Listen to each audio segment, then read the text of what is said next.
Welcome to the Mees Podcast. I'm your host, Josh Sharkey, the founder and CEO of Mees, the culinary operating system for food professionals.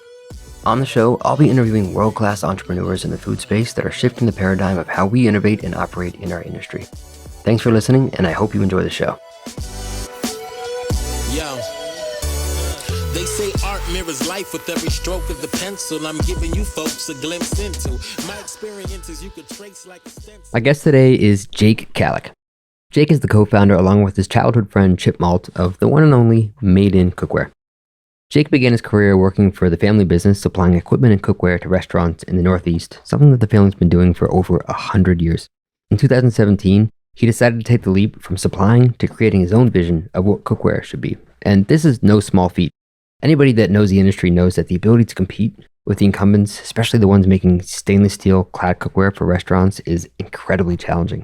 But Made In has definitely succeeded, now creating and supplying some of the best cookware on the planet, not just to restaurants and hotels, but also to households across the country and the world. Jake and I have gotten to know each other over the years, and I could tell right away when I met him that he has this incredible passion for what he does and really high standards that not only make him a perfect fit for doing what he does, but also someone that any chef will have a deep respect and appreciation for the vision that he has for this company. This becomes obvious when you see some of the chefs that he's partnered with, like Tom Colicchio and Grant Achatz and Nancy Silverton.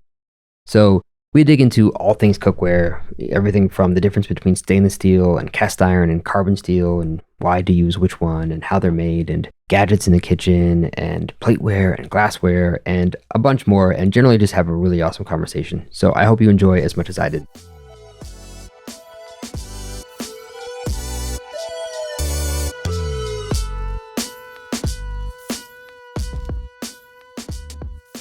Welcome to the podcast. Thank you for having me. Yeah, I'm excited to chat with you today about many things. It's been cool. We've been able to do some work over the last couple years. So thanks for the support there. Are you kidding? You've been the supporter. I appreciate you guys hooking your customers and clients and team up with Made In and getting our product in the right hands. So I thank you. What better thing to gift than Made In Cookware? Let's get into that. I'll just give a little brief background of you. You can indulge more if you want. What I loved about hearing about your background was that you came up in the distributor world, well, equipment distribution. There's a ton, obviously, we could talk about there. And that world is so different from what you do today with direct to consumer, which is really interesting as well, because I think that's a bit of the disruption of what Made In is doing as well, just the accessibility of these products. But you said you wanted to stop doing that. It was a family business, but you wanted to stop selling other people's products and sell your own. Why? Harbor Foods is a very well-established equipment distribution company, among other things. Sells some really awesome products, stoves, kitchens, appliances, tools. What made you decide, do my own thing? Yeah, so it's interesting. I think if there's one thing that I lament are the customers not knowing enough about, it's that we're actually, Made In's a brand born out of a long time in the food service equipment industry. We're not just some Instagram startup that started making cookware 6 years ago with no expertise or passion or interest in the category. So I think we take a lot of pride in the fact, we say we're a 7-year-old startup born out of a 100-year-old family business. And that's something that I think we use to our advantage when it comes to understanding what we're designing and what we're building and who we work with, all that stuff, which I'm sure we'll talk about later. But why I wanted to get into my own brand and stop being a middleman. I mean, I think first and foremost, it's more fun to have your own brand. I think you can build your own personality around your brand and your products stand for a little bit more, candidly. I also just saw the opportunity to build a brand that people cared about in the kitchen tool space. I have a lot of respect for the brands that we sold in our family's business, a lot of good products that we take a lot of cues from today, but there weren't a lot of brands that had chefs' attention and loyalty. It was a lot of commodity items. And I think what inspires us at Made In is building a kitchen tool brand that chefs actually are attached to and take pride in and appreciate representing and enjoy engaging with. So building something that captured that. And at the end of the day, working in a family business is hard. And I did 5 years of it. I'm super close with my dad, but I think it was time for both of us to try something new. And, he's still running that business. As you said, it's a great business, and Made In isn't Made In without it, for sure. Yeah, absolutely. I mean, it had to be a little scary knowing that All Clad is the incumbent for sure. And the first thing you started with was clad stainless steel before you got into carbon steel. What were some of the most unexpected challenges or things that you didn't plan for when you started? I know there's a lot of R&D going into before you ever launched your first pan. At the end of the day, we're not reinventing the wheel here. the dynamics of a quality pan haven't changed much in the last 50 years. You know what I mean? So there was R&D, yes, and we wanted to design something that we believed in. But I'd say that it took us 8 months to even back into a supply chain that made sense for making a clad frying pan. And that was before we did anything else. It took us a lot of time to figure out where to source the raw materials, how to clad them, how we could punch them, what made a good design. So I think there was a lot of twists and turns in that process. And along the way, we took a lot of cues from the brands we were selling at my family's business. So everything from the import Winco's cheaper wherever pans, the nicer Valrath, all the way up to the Maviel and the All Clad and the Citram, right? We really looked at everything that was out there and how they were made and how they were designed and what was good about them and what was kind of over the top about them, and kind of dialed into a product that we believed in. I mean, what were some of the common threads there between, or were there any between things like Mabiel and All Clad and things like Winco and fill in the blank, any other sort of like commoditized type of pan that was analogous to what worked well across all those types of brands? Because obviously there's really scaled, commoditized things that work decent. A lot of kitchens use Winco and a lot of kitchens use these sort of higher end All Clads. Anything common that you found across all this? With cookware, there's two things you think about. One is the raw materials and how they're constructed. And then the second one is the actual construction of the pan itself. The common threads I think people will understand are, like, from a construction standpoint, handles that stay on. That's like first and foremost, super important. Then you can get into like how the candles are designed, how they dissipate heat, how ergonomic they feel in your hand. But at the end of the day, it's like, do they stand on? Do they not wobble? Can they take a couple of years of abuse in a full service restaurant without having to be replaced? The raw materials is an interesting one. And I think what we learned a lot about raw materials. I think the first is that consistent, even raw materials throughout the body is the key to success. So a lot of even nicer companies will have thicker bases, thinner walls, which lead to really inconsistent cooking. So a lot of the good performing products, not even expensive products, are even from the base all the way up to the rim, right? We knew that was something we wanted to do. And on the flip side, we saw a lot of really nice brands out there that just stuffed these pans with over the top materials that were unnecessary. And it was a little bit of diminishing return when it comes to the value they provide. So love All Clad, a lot of respect for their product, but they have a lot of higher end editions that have a lot of more expensive materials within the pan itself that, in my opinion, was diminishing in terms of return and value. So we clad stainless steel and aluminum. From our perspective, it's the best combination of performance, but also value without driving up the cost because you're putting in things like titanium or copper, Yeah, it's a minimalist approach. And how did you come to that? Obviously, so you're starting this process, right? You're like, okay, we need to build a 2.0 clad pan, right? So when did you just start to decide things that could be removed? Was that sort of inputs from working with chefs? How did that work? It was selling pans to chefs for 5 years full-time, but growing up in that business too. So you would hear the inner dialogue of chefs as they were picking out what they were using and buying from us for their kitchens. And it's, I'm buying this for this reason, or I'm not investing in this for this reason. And it kind of just triangulated the right product. And I should say this, right? Like when we started, we wanted to undercut the premium incumbents in terms of price.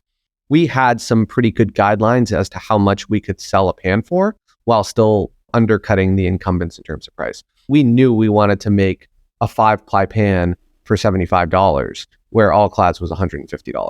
So that kind of set us on the right track. We wanted to perform as well as that All Clad D5 pan, but we knew we wanted to be able to undercut them in price because at the time we had no brand recognition.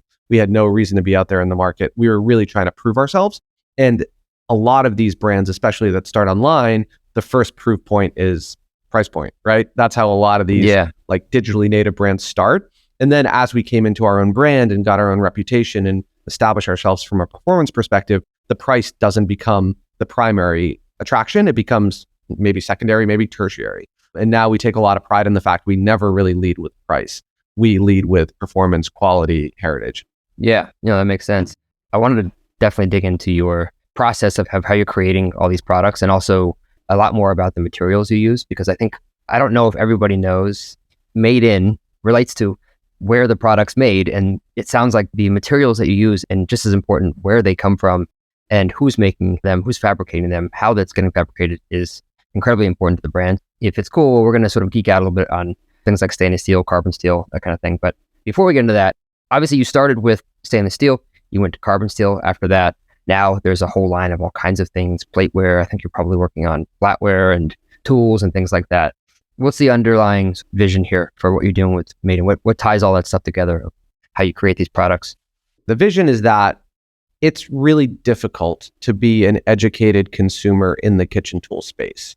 And the analogy that me and my co-founder use is that, like, if you walk into a Williams-Sonoma and you want to outfit your kitchen with high-end performance, premium, whatever term you want to use, goods, you have to learn the 10 players they have in stainless clad. And those companies only make stainless clad cookware. Then you move on to the knives, and there are 50 knife companies, and none of those knife companies really make any cookware. Then you move into plateware, and those plateware only do tabletop. Then you go into wine glasses, and those wine glasses don't even do plateware. So you have to learn all of these different categories and all the players in them. And the result is it's really tough to build brand loyalty in the kitchenware space because nobody wants to learn all of these different players and all these different categories. So our thesis very early on was, let's just build all of these categories the right way. And if a customer falls in love with us for carbon steel, then we can cross-sell them into plateware and stainless steel and enamel cast iron.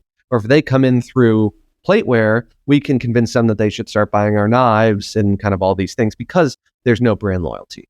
And so that's the vision for the brand and why we keep making new categories.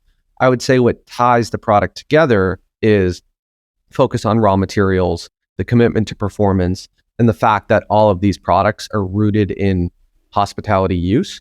So even if we're selling a stainless clad pan to a mother of three in Dallas, that product has still been tested and developed because of its ability to perform in a fine dining restaurant or a 3-meal period, 700 covers a day restaurant. It just might be kind of updated to the aesthetic of that home use in Dallas. Yeah, no, that makes sense. Well, I think to your credit also, the other piece of that with a lot of these products and brands is there are some companies that do have kind of a full stack, if you will, like array of products, but I don't think any of them are sort of vertically integrated. It's more of an acquisition play. Like Zweiling buys Staub or something like that. So there's not really like the same focus and the same approach to building to each of those sort of verticals of what you use in the kitchen. Whereas I think with Made In, you're doing the iteration, the building, the product release, as opposed to like finding companies that you can work with. And I think that's probably another unique thing about Made In as well.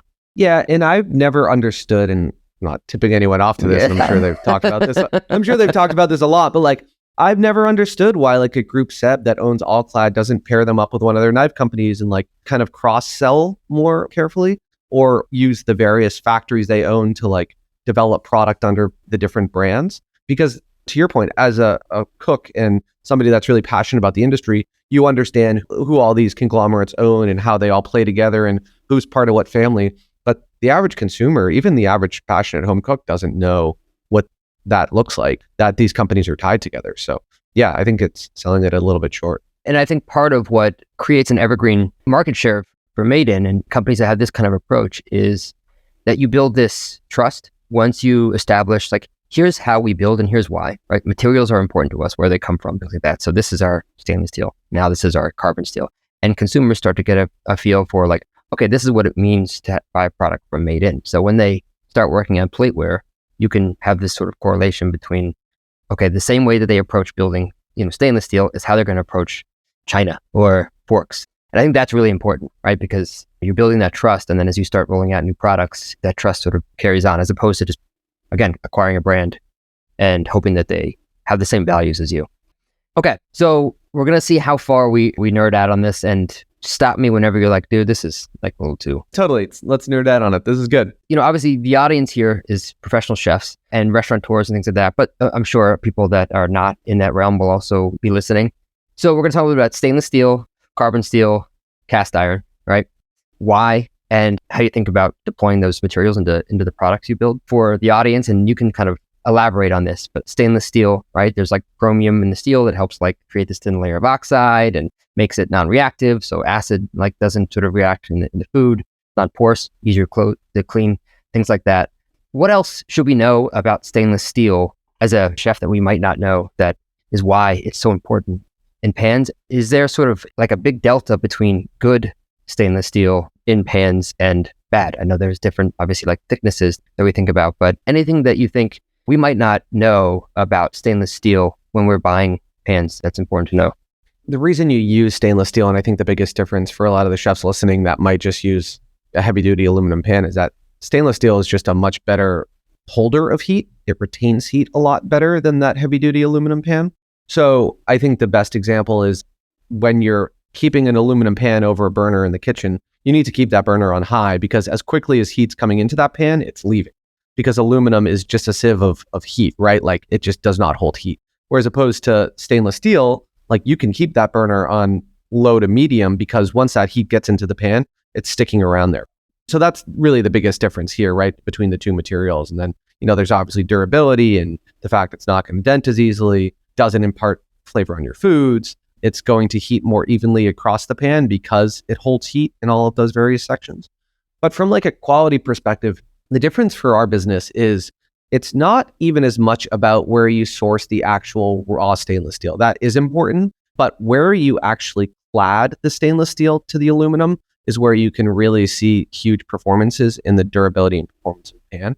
So depending on how reliable the cladder is, and cladding is rolling together the various metals to make the discs that get stamped into the pan, depending on how reliable the cladder is how long those pans can stay intact and how well they stay intact. And if you have an unreliable cladder, and if you buy cheap metals that might not clad as well, that's where you start to see pans come apart. The clads don't last as long. Yeah, I'm going to double click on clad a little bit later when we talk about some of the people you're working with, some of the families you're working with. That's helpful to understand about stainless. I feel like carbon steel is getting a lot more love lately. It used to be just like everybody, and home cooks as well, just sort of romanticized cast iron, which cast iron is great, by the way. It's very heavy, whereas carbon steel is much lighter. It's still, lightweight, but has amazing heat retention, heats quickly, evenly, that kind of thing. But at least for myself, I know less about carbon steel other than we use it to sear fish in pans in the kitchen. It works great for that. But like, is there a standard ratio of carbon to steel? I know you put carbon in with the steel. Is it always the same? Are there different ratios that make the pan differently? Anything we should know about carbon steel that the layman might not know? The carbon steel story for us is really funny. So when we launched the business, my co-founder, Chip, he's like an e-com online. That's his secret sauce. He's run online brands before and grown them and stuff like that. He was like, hey, listen, we should make cast iron. It's so popular. And it is. In the United States, cast iron is so popular. But I was looking and I was like, there are so many good vertically integrated cast iron brands that are already doing cool stuff online, things like Finex and Smitty and Field Company and things like that. Yeah, so Field is great. we don't really have an approach here. And selling to restaurants, I was like, listen, as popular as cast iron is in the United States, carbon steel is as popular in European kitchens. Just like you have every home in the US has their cast iron skillet making cornbread or searing steaks, in Europe, they have the equivalent in carbon steel in every home kitchen. And then combine that with the fact that all of these chefs who were selling tools to weren't buying cast iron for their kitchens. They were buying carbon steel for the same applications. So we said, you know what, like let's take a chance on trying to sell carbon steel to all these customers that online would be cast iron customers. And we had no idea if it would work. The first run we made was 750 carbon steel pans. And part of us were like, we're going to die with these things in our warehouse. Like we're going to find no way to sell these things. And then they sold really quickly and now it's 12% of our business. So yeah, that's been really fun to see how, the home consumer have adopted that product, and obviously chefs love it as well. Getting into the composition of carbon steel, it's actually interesting. Cast iron has more carbon than carbon steel does. They're very close. Cast iron, for example, is 98% iron, 2% carbon. Carbon steel is 99% iron, 1% carbon. So less carbon in carbon steel. And where you see the performance difference is that carbon is actually more brittle. You know that because when you have a high carbon knife, they're more likely to chip So carbon is more brittle, which is why you see cast iron skillets tend to be like a little bit more flakier. And carbon is also more porous. So it's why carbon steel knives stain more. But carbon's more porous, so the pores on a cast iron skillet are bigger, which is why when you try to season a cast iron skillet versus trying to season a carbon steel pan, a cast iron skillet takes a month longer to season because those pores are so much bigger. So you have to fill those pores with oil, you have to polymerize them, you have to do it again and again and again. And if you season a carbon steel skillet for the first time, like you did your cast iron skillet, it's going to look like a hockey rink because there's not enough pores in that surface to capture all of that oil you're feeding into pan. So it's kind of interesting, but that's really some of the main difference there. I had no idea how little carbon goes into Yeah. the name's deceiving. Yeah, it's mostly iron. Cool. Well, this is where we'll get a little bit more weeded. Maybe, but we'll see. I was just fascinated to hear about the producers that you work with. It reminds me of in cooking, right? We know the farmers that are growing the food or that are raising the cattle, and a lot of them have been around for many, many, many generations. And it's the same holds true for what you're doing. And so there's this family in Tennessee that's fabricating the stainless steel. I understand. Yeah, we still work with them for sure. So a couple things here. One, is cladding like this very sort of generational thing that sort of is passed down? Are there a lot of cladders around the world? And what is unique about this family that clads the steel for you? The first cladders we worked with weren't actually the Tennessee family. It was businesses in Pennsylvania. And cladding is most common in mass industry, and especially in the US and the auto industry. They do a lot of cladding for automotive. And the part of the business that clads cookware is the specialty cladding business, which is a very, very small niche part of the market. So yeah, it's a very industrial process. You have these huge coils of various metals, and they get cold rolled on top of each other and then stuck together and then cut out into discs. And then we ship them to Tennessee, where they get punched into cookware. Now we do a lot of stainless clad cooking in northern Italy as well, outside of Milan, which is a huge stainless steel industrial manufacturing center. And our friends in Tennessee, like, we owe them a lot because they had the ability to punch discs into cookware. And we came to them saying, like, we have this idea for this business. We're going to make our own cookware. We're going to sell it online. And they weren't the first factory we talked to. Most just looked at us like we had 20 heads and were like, yeah, no thanks. Like, we've been doing this a long time. We don't want to go on Amazon. Like they like, all right, kid. yeah, more or less. And these folks totally got what we were doing, and we've had a great relationship. Yeah. And yeah, it's our whole thing, right? Like, we're rooted out of a family business. We really enjoy working with people that have been doing this for a really long time as well. And I think one of the things that's most important in these relationships is, like, we're not engineers by trade. We don't own our own factories. We don't have that kind of portfolio. So we need to find these partners that can work with us and that have the built-in institutional knowledge of engineering, of design, of quality assurance, because we don't have, especially when we started, now we have some of those roles, but like when we started, it was me who knew how to sell kitchenware, and it was my co-founder who knew how to sell stuff online. And we didn't have engineers, we didn't have material chemists, we didn't have all these roles that these factory partners already had built in. So we depend on them a lot. We bring them ideas and they say, like, okay, here's what works, here's what doesn't work, here's what we've seen in the past. So without them, like, we wouldn't be able to make the product we do. And I'm sure as you scale, QA is probably a linchpin or a pain point that you probably need to, like, bring in-house more as well, right? It's tough. I hope that any of your listeners who use Made In have seen strong consistency in the quality of the product. But yeah, it's a different beast. I mean, it's like a chef going from serving 50 covers a night to 400 covers a night. It's just a very different process, and it requires a lot of different oversight.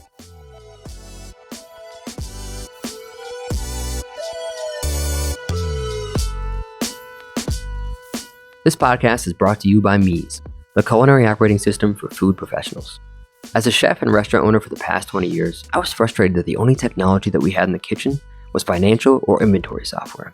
Those are important, but they don't address the actual process of cooking, training, collaboration, and consistent execution.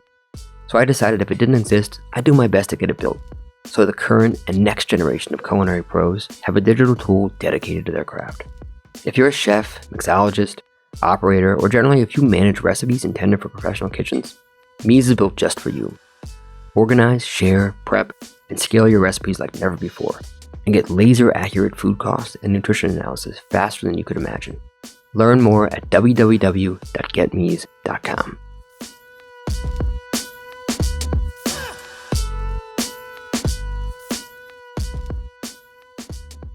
All right, so we talked about Pennsylvania, where they're cladding, Tennessee, where they're punching it out. I don't 100% understand what that means, so I might jump back into that. So there's the family business in France that's producing these carbon steel pans for you. Can you tell me a little bit about them? I think the one we were talking about was the knife factory in France. Oh, yeah, that's right. Our carbon also comes from France, but we have a partner in central France that's 7th generation in the knife business. There's an old town called Thiers, which is in about an hour outside of Lyon. So, like, talk about an awesome food trip. But oh yeah, the whole identity of this town is knife making. When you're in like the countryside of France and you're driving down the highways, each town has their own sign with like illustrations on it for what the town's known for. And usually it's like a wine glass or a piece of cheese, or, like a lot of the towns claim a lot of the same things. When you get to Thiers, it's like knives on the signs. And the whole city has built their identity on knife making. It's like super romantic. There's a river that runs through Thiers. All the factories were originally built against this river because the river fueled all of these big wheels that ran the forges that hammered out the knives. Like the whole thing is like built around knife making. And anyone who lived there has either works in the knife business or family works in the knife business. And so when we wanted to make a chef knife, we knew that this was one of the few places we would want to go and try to build a relationship with. And we found this family that the woman running the business is 7th generation. They've been around for 500 years, which is crazy to think how long this business has been run by the same family. And yeah, like it's a classic example of she believed in what we were doing. She lent us all of her expertise in engineering and design and all these things like this and helped us bring a prototype to life. Yeah. I mean, there's a bunch of other knife companies that source from there as well, right? Doesn't Lac Wheel? Yeah, they're close by. I mean, Sabatier started in that region of France as well. When you look at Western knife making, there's Solingen and there's Thiers. Solingen's in Germany. It's where a lot of the big German knife companies have started, and it's much bigger in terms of footprint, but they're both super respected and storied when it comes to knife making. So what was that experience like when you went over there? I imagine there had to be some similarities between every company that looked at you like you're crazy when you're trying to get them to produce products for you in the States. How was that going over there and talking to the family about producing knives for you? Well, it's funny. The secret sauce for us in this situation was that Pascal, who runs this factory, she has 3 children and none of them wanted to go into the knife business. I think they all lived in Brooklyn and worked in startups. Really? So like we came over there and she kind of adopted us as like her kids in the family business. It was just like Freaky Friday swap, right? So yeah, she was like, my kids don't want to work in this business. They're actually living in the States, working in startup. Did you know that going over there? No, we had no idea. It's just so fortuitous. And we kind of became like her work children. And she took a lot of passion and interest in this project and making sure it was successful. In a weird way, like continued on her family's thing, which was really just interesting and amazing. And you can't even script that. So the family's 7 generations, that's hundreds and hundreds of years. Like what is the facility like there? I imagine that it's probably, modern at this point, but is there any piece of sort of old world that still survives with it? For sure. I mean, there's still a ton of hand finishing when it comes to grinding and sharpening the knives. Whenever we get a complaint that like, and we get it a lot more with home consumers. We're like, this knife doesn't feel as sharp as it should be. Like a chef will just generally like sharpen it themselves right out of the box anyways. But, it's because like, listen, these are hand finished when these knives come out of the forge and once they're cut. There's still a lot of that. I think what's happened in this region in general is that the capacity these factories need to produce has grown so much over the last couple hundred years that they've had to bolt on different operations around town. What all used to happen under one roof now happens within like 4 different facilities within driving distance of each other because they just can't grow in the same footprint they were in. So it's a little bit fragmented and it causes some operational strain, but that's just what they had to do to keep up with the demand that changed from the 1700s to the 2000s. So how often do you have to go back over there? Our team is in France 2 or 3 times a year. We're hitting each factory at least once or twice a year. And newer factories, we visit more frequently to make sure that things are standing up correctly. And we have team out there now that stop by and check in on things. But again, we just have a really good working relationship with these folks. We really become ingrained in their business. It's very different than manufacturing in Asia, for example, where it's like contract manufacturing that's just send us the PO, we're going to make you it. You kind of have to like go out there and keep an eye on things. This feels a lot more like working with a family business. And, we talk to them once a week. Every factory we work with, we have weekly phone calls, video calls, and we're checking in on purchase orders, new product development, investments that are being made in the factory, things like that. Wow. So your team's visiting all over there. You also you're sourcing plateware, or at least it's being produced in England, right? Stoke-on-Trent. Can you tell me about that facility and how that works? That was a cue we definitely took from the family business. Okay, like where are all the best platewares for high volume hospitality coming out of? And it's all the UK. There's several awesome factories and brands that are out there. So when we thought about making our own plateware, it was like, okay, like what does our brand stand for? It's high performance, it's durability, it's utilitarian aesthetic, and it's like a deep history in wherever these products should be made. The intersection of that Venn diagram for plateware is England, in central England specifically. Does any of that have to do with the aristocracy having sort of these ornate china, and that's why it's being produced there? That, and also just some of the best clay in the world comes from that part of the UK. I mean, there's such a history of pottery there that like the Stoke City Premier League team is the Potters. That's how big this industry is there. So it was like a no-brainer for us to go out there and try to build relationship and get product made there, which has been great because plateware is really interesting for us. It's one of those things that it's tough to sell online because a white plate looks like a white plate. I mean, you know this, when you hold a high quality plate, like you can feel the difference, you can feel the durability, you can feel how less likely it is to scratch because the porcelain's vitrified and it's stronger. So it was an example of something that kind of always undersold online to where we thought it should be. But we just opened our first store, our retail store, a Made In store in Austin, Texas. And everyone who walks in there picks up a plate and is like, this is the nicest plate I've ever held, and ends up like leaving with some tabletop. So I think having in real life experience with that is really going to be a game changer for our tabletop collection. What are some of the challenges with making a really great plate? The biggest challenge, believe it or not, is just the fact that it's such an aesthetic decision. There's a million people out there that hate our plateware design, and there are a million people that love our plateware design. It's unlike a pan or a knife where it's like, this is just supposed to perform. It's going to look like a pan or it's going to look like a knife. Everyone has their own opinion about what a good plate looks like.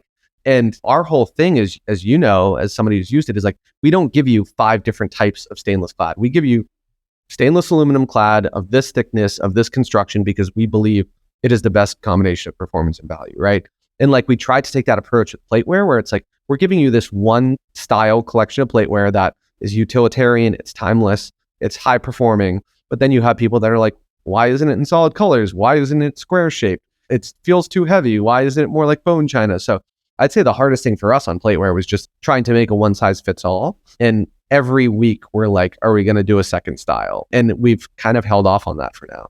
Well, it's commendable, honestly, because there's always sort of this inkling of like when you have a business and a product where you're just going to start doing more and making more. But I love the approach of just like, keep it simple, make sure it is the best of what it is. And you guys have plenty of years to build more. But yeah, no, I love that. So let's get into sort of how you create these products. I want to just sort of get a better understanding of how you iterate and sort of like launch new products. And we know that it started with a lot of iteration before you even launched the first one. But how does that process work today when you have an idea for either a new product line, like maybe you're getting into flatware, maybe you're getting into, I think you mentioned you're going to start making rondeaus. That's fucking awesome. When you have that idea, what's the next step? It is talking to a lot of chefs. Yesterday, I sent an email out to 25 chefs very close to the brand that would answer an email about a new category we're thinking about going into. And it's like 4 simple questions. I can give you some new product foreshadowing now. I can't give you this one yet because it's so far out, but we can talk about some new stuff we're releasing. But it was like, what about this product do you like in what you use now? What annoys you about what you use now and what you would change? Raw materials. What about this product? Raw materials do you look for? Do you look for something that provides certain type of qualities or performance things? And then lastly, it's just like, what brand are you using now and why do you love it so much? And that went out to 25 people yesterday, and we start to triangulate qualitative and quantitative feedback. And then we go into the family business Harbor archives, and it's like, okay, like when we were selling stuff to restaurants, like what were they buying? Why were they buying it? What brands do we like? In my past lifetime, like I toured a lot of these factories and went to trainings at these factories and brands because they wanted me to be better at selling it, right? So it's like, okay, like what do I remember about how they did things? And then we start to put stuff on paper, draw it up, show this to people, get feedback, start to do prototypes, get feedback. We involve a lot of chefs, and we're very grateful that they're willing to play ball with us and give us their time. We have a similar outlook. I'm not sure if it was intentional, but chefs are sort of this gateway to how consumers will adopt something. Now, we think about it with the recipe tool that eventually, we have consumers all the time asking to use it for their home cooks, and we're not quite there yet. But we know that as chefs adopt this thing more, that consumers eventually will. And you clearly are doing that. I don't even think you set out to sell to chefs when you started, but it's clearly now resonated so well. It doesn't hurt that Tom Kalick invested early on and that Granite Chats came on board to partner and consult and things like that, or however you guys work together. How do you think about involving chefs in the R&D process as it relates to the end product for the consumers? Or is the involvement with the chefs just to make sure that the product is just so good that we know, I think like strong enough for a man, made for a woman, strong enough for industrial kitchen made for a home cook. How much are they a part of what the end product becomes? As much as they want to be. I think you guys do this too with your brand. We just try to be authentic. And that comes down to the products we make, but also like our relationships with a lot of these chefs. As much as they want to give, we'll take if they're comfortable helping us work with a product all the way into the hands of a home cook. Like that's awesome. I think one thing that's really inspiring for us when it comes to home consumers is like sometimes you provide them with a product. I don't know how I've ever cooked without this, whether it's like a specific tool that they didn't even know existed or a quality of a product that they maybe had at home, but ours is just such a higher quality that it makes everything better. And I think we look to chefs for a lot of that inspiration because what are chefs using on a daily basis in kitchens that make their life easier? A fish spatula is such a good example, right? We're releasing utensils soon. A fish bat is like the best thing to buy somebody that's passionate about cooking at home because they don't have one. And once they start using one, they use it for everything. And it's like the ultimate hack, right? And getting chefs to give feedback like that or looking at what chefs use on a regular basis and figuring out how you bring that into the home is like the most fun thing to do. It's a great story too. Well, the Peltex is pretty ubiquitous. So I'm interested to see what you come up with there. Have you ever thought about specific use pans, paella pans or tagines or a nabe or something like that? It might be just tough in terms of like, market share or like the amount that you can actually sell. No, I mean, we've done some things like that. We've done a paella pan that kind of comes on and off our website. It's nice because like a paella pan, for example, is the best material for a paella pan. And we also did a comal with our friends at Hacienda. Oh, nice. Is it carbon steel? It is carbon steel. We'll send you one to try out. This is a great example, right? We got a call from Jorge at Hacienda and he was like, hey, not only do we sell the masa and the masa harina and like all that stuff, but we want to sell the tools to do the whole thing. And he was like, we want to make a comal. And he was like, the best material to make a comal out of is carbon steel. So he figured we would reach out. And for us, it just made so much sense because one, we already have that supply chain built. It just requires tooling a new handle and changing the shape of the carbon disc and the stamp, and you have the ideal comal. So we worked with them on what the size, diameter, angles of the walls, handle, all that should look like. When somebody like that approaches us, it's, now we have the authority to go into this new product and make this product for someone that's like, we have no expertise on how to make comals. Either a brand like Hacienda is going to ask us and help us, or a chef is, right? And we have plenty of examples of making products for chefs because they ask for it and give us the authority to make that. So we do these single product uses. And for us, sometimes they come on and off the website. In the case of the comal, we actually just let Hacienda sells that. It has the Made In brand on it, but very rarely does it show up on our site. But the paella pan, like we make some, we put them on the site, they sell out. And when we have a break on our line and we can make some more, we make some more and bring them back. And that's kind of how we work on things. Some things we try to always keep on the site. Some things kind of come on and off based on when we have time to make them. Nice. Okay, I'm going to throw something out there. You probably get this all the time, but I want to talk about lids for a second. Because I think there's a lot of opportunity with lids. So a lid is pretty single use, right? Now you guys have something that is a little bit more universal, right? That can work with multiple pans. But one thing that I think could be super interesting is a lid that has some sort of attachments based for different use. For example, like a cartouche, right? So right now we as chefs, we create this parchment thing and, we throw out the parchment every time. We got to make it into this circular shape, get a hole in the center. You have this cartouche that you can braise with. And the only reason for it is to let a little bit of steam escape, but not a lot, right? For making spätzle. And we have like this thing that we put over a pan that like where you scrape the spätzle in a spätzle maker. There might be a formal name for that.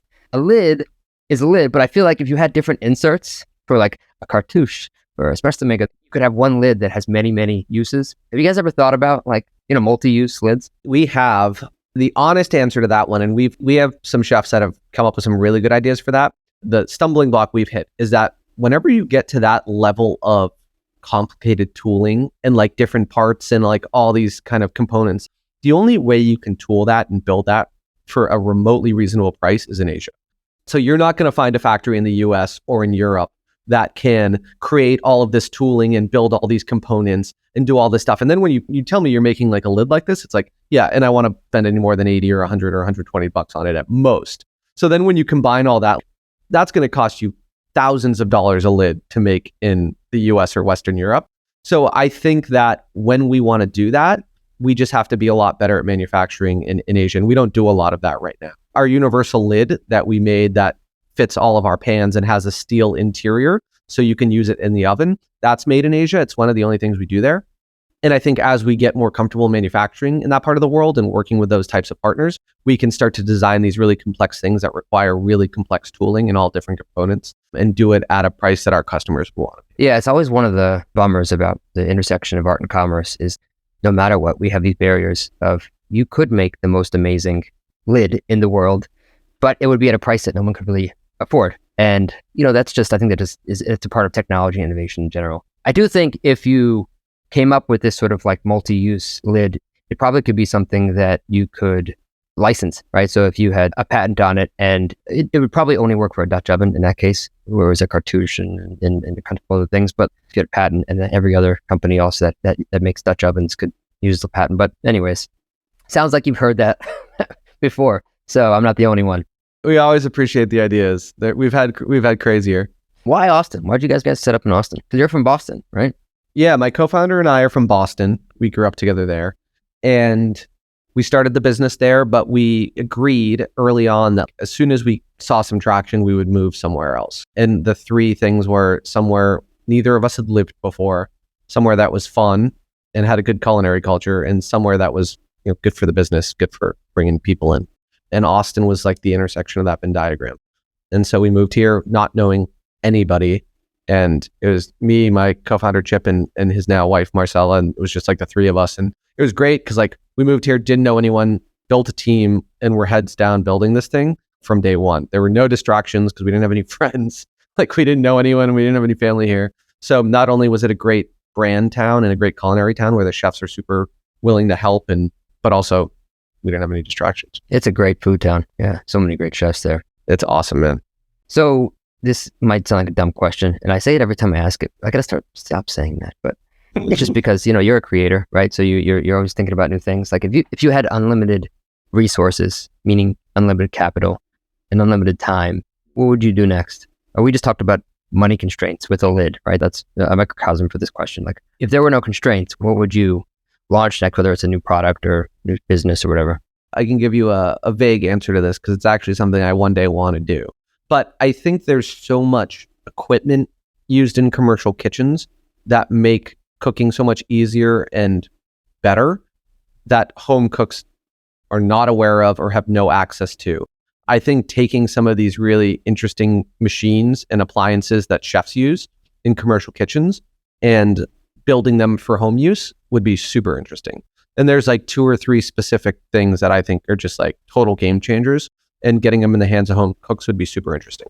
Like what? You maybe now my mind is like bubbling up, like a pasta boiler, or like. But we got a couple that are super interesting and in things that you never would use at home, but like chefs rely on every day in the kitchen, right? There are certain tools, certain machines and appliances, but we haven't gotten involved with anything that plugs in. As a kitchen brand, that is the line that you have to be very cognizant whether or not you want to cross.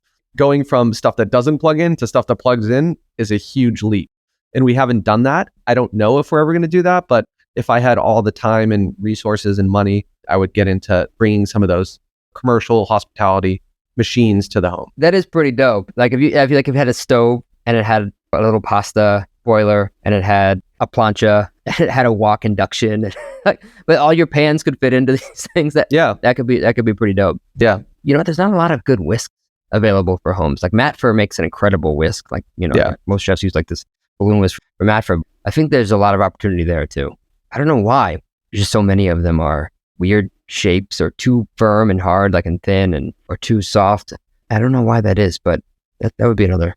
We've got these utensils that we're still waiting to finalize the prototypes, but they'll be out in the next year for sure. That's awesome. And there is a whisk, there's a fish bat. Oh man, that's awesome. Anything else you want to share with the culinary world at large? No, I mean, I appreciate you having me on. I mean, I love so many of your clients and what you've built. We're just happy to get in front of the best chefs, and anyone who wants to try some Made In should just reach out. We're happy to sample, so don't hesitate. Well, we have some more contests coming up for the chefs to win some more Made In stuff. So amazing. Thanks, man. I appreciate the time today. I hope your power gets back on soon. Yeah, I'm broadcasting from a powerless office here in Austin. We got some nasty weather. Well, more importantly, congrats on the newborn coming soon. And if you need any advice, I'm sure you have a lot of friends that have kids. I have 2 now, so if I can help at all, I'm happy to share. But enjoy it. Hopefully, you can take some time off and help the wife out. I appreciate that. lot of people recommending we make baby cookware sets now. Well, I appreciate it, man. You're a very good moderator. I appreciate it as well. Thanks, Jake. See ya. And we will talk again soon. And I'm going to be visiting Austin soon as well. So Cool. cheers, man.